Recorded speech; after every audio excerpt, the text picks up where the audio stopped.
Hello, everyone. So we are going to be continuing in this series today, and today we are going to be learning data types, specifically in Python. Okay, so your data type just describes the type or the nature of data to be stored in a particular variable. So you can see data type as the class, while the variable that is created in that data type or with that data type as the instance of the object or the object of that particular class. Okay, so we have different data types in Python. We have different data types in other programming languages as well, but here we are going to just see the ones that are common. Okay, so I have a list of them here and we are going to look at them one after the other. We have the numeric data type. The numeric data type has, three major type. We have the integer, the float, and then the complex. The integer is just like your whole numbers without decimal points, okay? And then it has unlimited precision, okay? It can be as long as you want it to be. And then we have our float. Our float is your number with decimal points, 3.5 and all of that. Then we have your complex number. For complex number has two parts.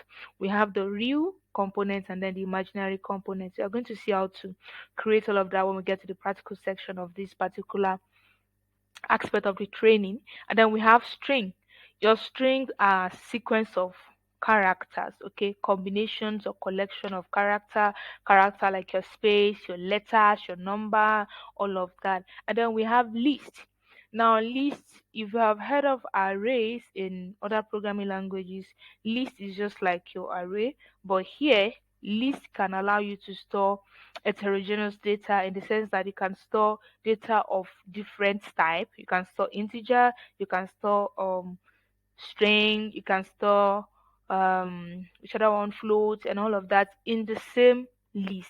Okay, and then you can as well decide that this list is going to contain just the same data type, just going to contain numbers, just going to contain integers or strings alone. So you are left to choose whatever thing you want to store in your list, but you have to know that it allows you to store any type of data. Okay, and then we have tuples also. So your tuples are just immutable lists, like they cannot be modified. Actually, they can be accessed, they can be retrieved, but they cannot be modified. So the next one we have is our dictionary. Our dictionary is just like having, real life dictionary really, where you have term and then you have the description of that term. Okay, your term points to the particular description the same way we have the key, and then the key points to the value. So it stores the values in pairs, pair of key and value. Okay, so we are going to see all of that. So I want us to get right into the practical section and stay right where you are. Open your Google Colab, your notebook, or whatever Python IDE you are using, and I'll see you shortly.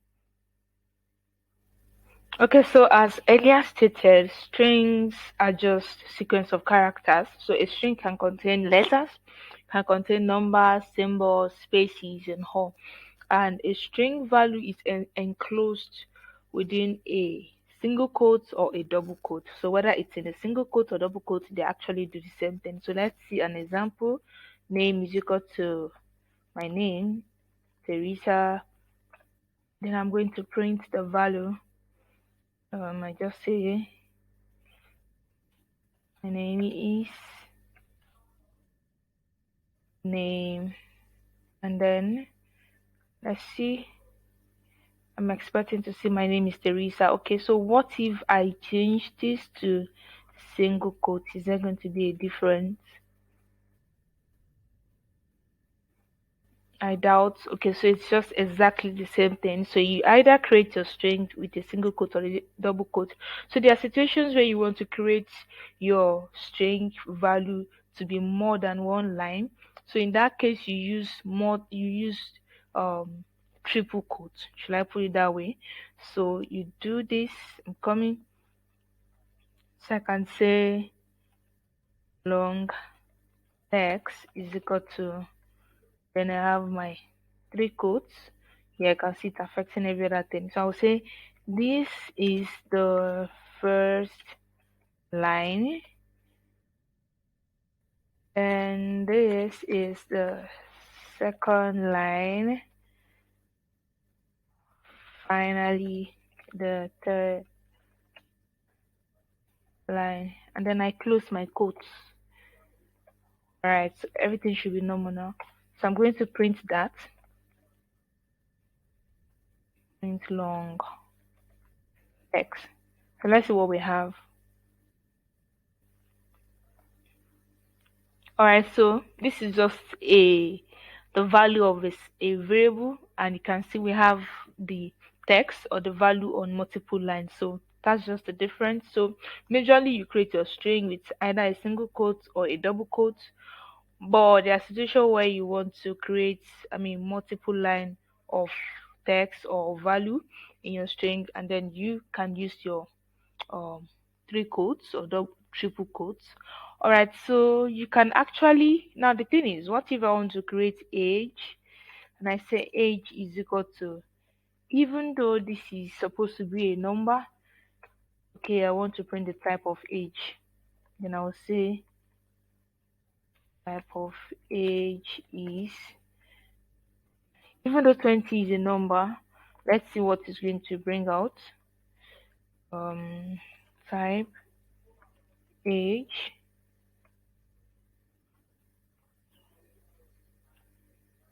so it says, where is it? Type of age is, and then is of class string.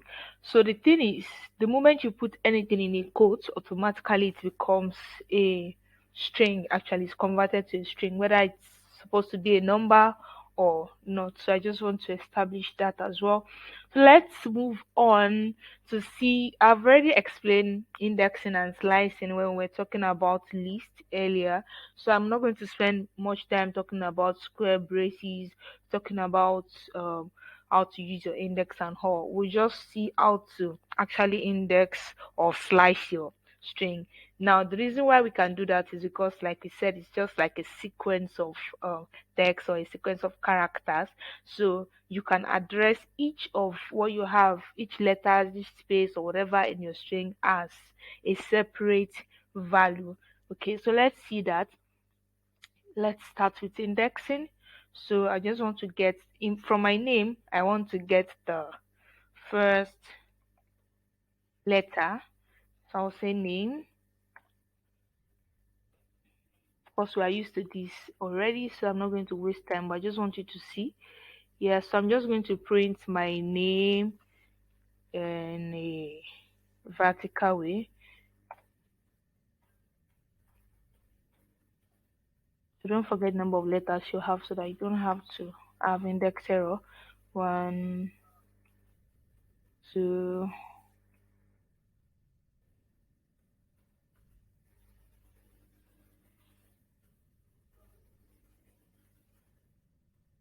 okay. So I'm going to comment out this. I'm going to have this. So I have my name. So I think I still have one more letter, but then I'll let that go. You can try it with yours. And then another thing is the reverse indexing, which we actually learned earlier as well. So if I want to get the last three letters from my name, all I have to do is just to print. What's that? Let's try this. Print name, my square brace, last three letters. So let me see if this is going to work. -3. I doubt. Let's see. Okay, so that's it there. All right, so which other thing should we learn? Slicing. So maybe I want to get a subset of this, my name. Excuse me. So I'm going to have friends. Of course, we've started slicing from here already. Okay, so print name. Mm, mm. And I'll have that too. Now, so I'm going to give you a short task. Okay, just write a code to print your name in reverse order, and then write a code to get the three letters, I mean, in the middle of your name. Okay. So I want you to share your output with us in the comment section. All right. So for tuples, tuples are similar to list. All right. So, but there's just some slight differences. Okay. The values in tuples are at same way separated by comma and enclosed in a parenthesis. Okay. For tuple, we use parentheses. For the what's it called, for list, we use square brackets. Okay, now once your tuple is created, it cannot be modified, unlike list. Okay, so another difference is for tuple you could actually choose not to specify the, I mean, not to use the parentheses, to still take it as a tuple. Okay, so let's just get straight into example. We won't spend much time on this. Okay, so let's create a tuple. I'll call it tuple list is equal to, then I list my items. Probably be listing item one, one, item two,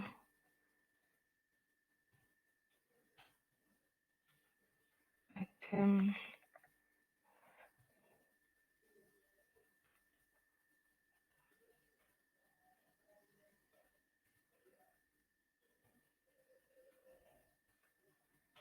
So just like we have with list, you can actually create a list or a tuple of similar items, I mean the same data type, whether integer, float, or string separately, or you can also create an heterogeneous list like this. So I think I'm done with that. So how do we access the items we have there? Just similar to the way we do for list as well, using indexing. So I'm just going to say tuple underscore list at whatever position here. So let's see what this brings. All right, so it brings out item one. So we've done a lot of this indexing and slicing for strings, string, and for list. So we'll waste our time on that. So let's see another tuple without parentheses. I think I'll just copy this. Then we have this. I'll name this two, and then I'll remove the parentheses. Remove the parentheses, and then I'll try to print tuple underscore list two. Okay, so it's brought out the list or the tuple. So I think it's that simple. Know that tuple is immutable, unlike list. Your tuple, you can choose to put your parentheses or not. Your tuple is accessed the same way and all. So let's move to the next thing, which is dictionary. So dictionaries stores value in pairs. So we have the pair of key and value. So the key are just like a unique identifier that point to a particular value, right? So your keys are immutable, like they can't be changed once created or once specified, okay? And yeah, the PS are enclosed in a curly braces. So I just want you to note the difference between list, between tuple, between and dictionary. Okay, so this is a brace, this is a curly bracket we use for this, and then the same way we separate with comma. So unlike list or tuple, this is an unordered collection. Okay, so we can actually use indexing, we can index this. Okay, so but each item is referenced using their keys. All right, so let's just move on. So how do we create one? So just give it a name. So maybe I want to create a dictionary of fever final location in the past maybe 4 years. So I'm going to introduce my curly brace or curly bracket, and then I'll start specifying my PS. So the first one I want to right, is 2018. And then with a full colon, I'm going to separate the key, which is 2018, from its value. Now the value is where was the final played in 2018, that is Russia. So I'm going to put Russia, and then I want to specify the next pair. So what I'm going to do is separate with comma, and then the next pair is 2014. So the next game was 2014, and the final was played in Brazil. Yeah. So the next pair now will be 2010, and then the final was played in South Africa. And then the next pair, oh, so I made a mistake here. So this is supposed to be, yeah. And then the last one will be 2006, and it was played in Germany. All right, so I have my dictionary of final host for the FIFA World Cup for the past 4 years. I mean 4 games rather. So how do we, once we have, that's the first method we have. The second method I'm going to show us, but let's go ahead and access this particular dictionary that we have created. So how do we access it? Like I said, we can't use index unlike tuple and list. So what we are going to do is to reference what is there using, I'm coming using the key. So if I want to reference any of the item, I have to know the key, and then I use my, then I specify, maybe if I'm accessing 2010, I want to know where the final of 2010 game was played. Then okay, let me introduce a print here. Excuse me, print, and I have this. So let's see what we have. Okay, so that's South Africa. Is that true? 2010, 2010, yes, South Africa. So you can always change this, get another one. Let's see where 2014 final was played. Okay, that's Brazil, and that's correct. Okay, so I guess you can see the way dictionary works, right? All right, so having said that, let's go through the second method. So I have this here because I mean it's long and I can't just start typing it. So I created a profile using the dict function here. We can also create a dictionary that way. So you can see here I have, it's quite different from this. I'm not using a curly bracket, and also the key and value pair are separated with equals to sign here. So I have name equals to Teresa, occupation teacher, field tech, LinkedIn profile, and Instagram and all of that. So this is just like a profile dictionary that I created. And then let me print this. Coming, I want to just comment this out, and then let's see the output of the profile. So it brings out that also. And if you notice, it brought it out in form of a dictionary, the way the one we created looked actually. All right, so I'm going to comment this one out as well. And we've talked about accessing the dictionary using the keys, right? So how do we create dictionary with list values? So your dictionary can also have more than, I mean, your value can be more than one. In that case, we call that list. Okay, so I'm going to let me see the example I can use.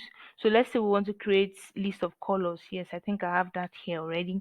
What I'm just going to say, just give it a name as usual, and I'm going to have my color it is equal to, yeah, so what color?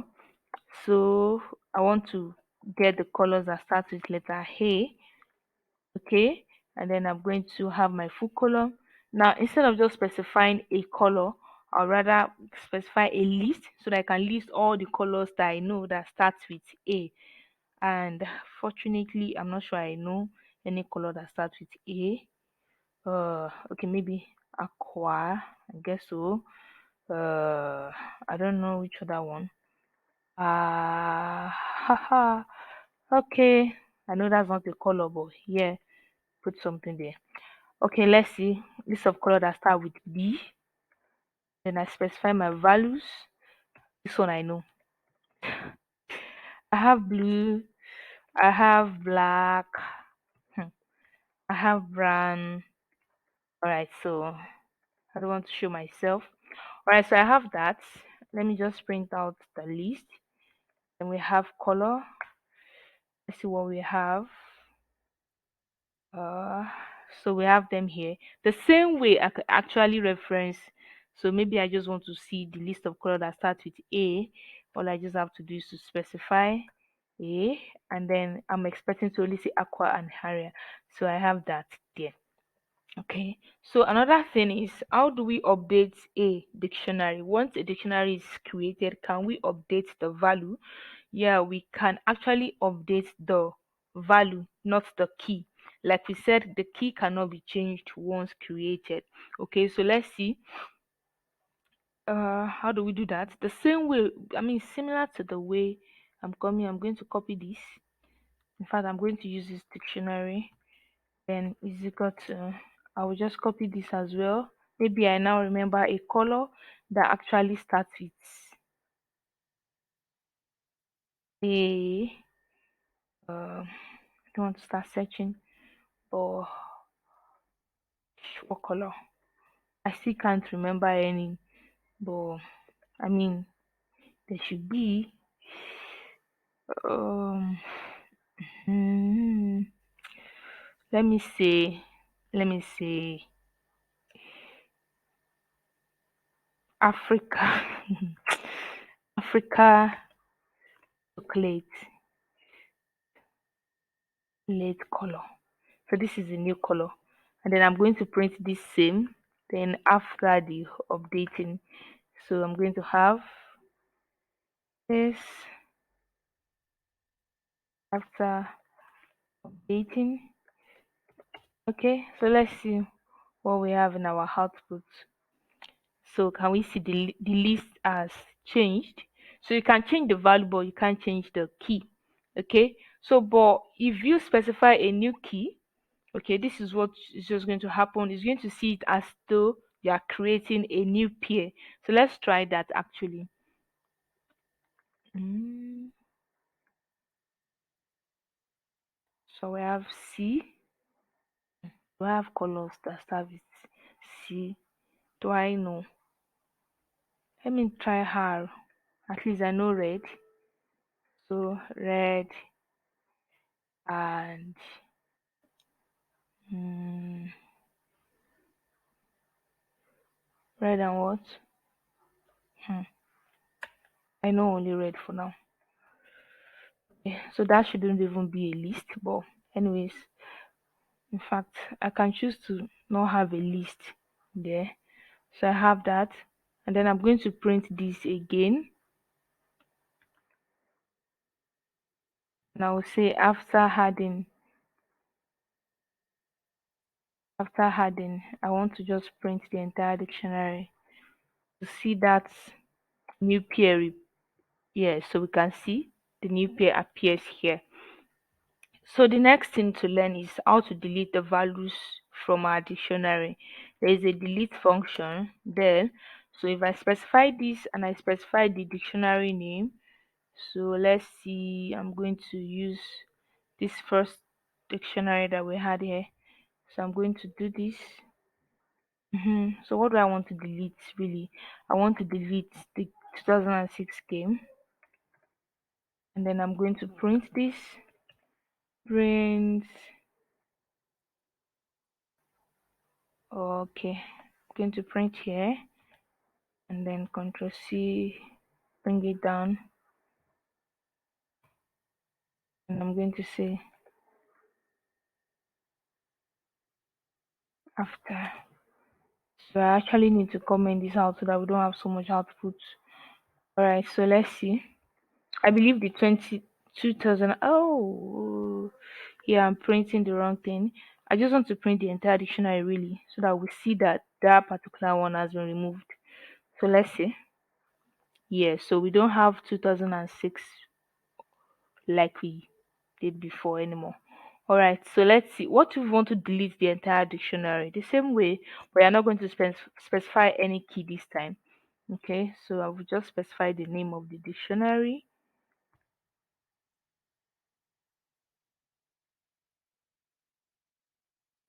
All right, so if I try to print this dictionary after deleting, then I will have an error that says does not exist, something like that. So let's see.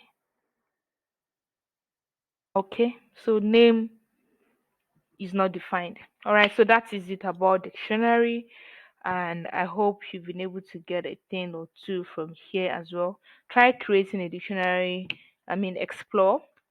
I can't think of a task to give right now, but if I do, I can add it to the comment section.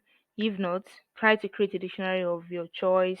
I mean, browse online on dictionary tags in Python and all of that, and work work on it yourself. And then if there is any issue, you can send it in the comments, and I will respond to them. Thank you very much.